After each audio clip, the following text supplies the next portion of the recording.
Class 10 के जैव प्रक्रम के तहत पादपों में परिवहन में जल तथा खनिज लवण का परिवहन कैसे होता है यह बताने जा रहा हूँ। तो जल तथा खनिज लवण का परिवहन का 5 प्रक्रम पहले समझ लीजिए। पहला अवशोषण, दूसरा प्रवेश, तीसरा रसारोहण, चौथा परिवहन और पांचवा पत्तियों में वितरण।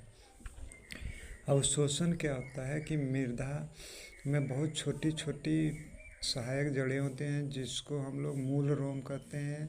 यह मृदा में धसी होती है और मृदा में जो जल होता है उस जल को परासरण विधि के द्वारा अवशोषित करती है। और हम जैसा कि जानते हैं कि जल होता है वह उच्च सांद्रता से निम्न सांद्रता की ओर गति करता है। इस तरह से यह मुख्य जड़ में प्रवेश करती है।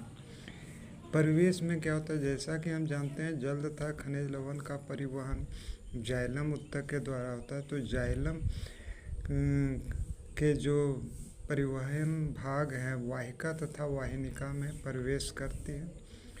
तीसरा जो है रसारोहण। रसारोहण आपके लिए नया है इसलिए समझिएगा। जाइलम में जल का जो स्तंभ का निर्माण होता है, यानी जल जब प्रवाहित होता है तो जल का स्तंभ का निर्माण होता है जिसको रसारोहण हम कहते हैं।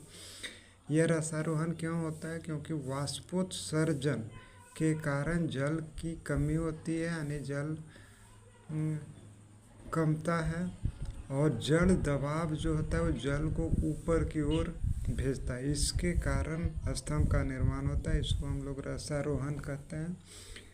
और परिवहन का मतलब होता है कि जल के दो गुण संसंजक तथा असंजक, ये दोनों गुण है वह जल के समान अणुओं को अपनी ओर आकर्षित करने को संक्षिप्त में हम लोग इसको कर्षण कहते हैं। इसके कारण जल धीरे धीरे ऊपर की ओर गति करता है और अंत में होता है जब यह पत्तियों में पहुंच जाता है अवशोषित जल, तो वहाँ विभिन्न प्रक्रियाओं में इसका उपयोग किया जाता है। प्लीज़ लाइक और सब्सक्राइब कीजिएगा।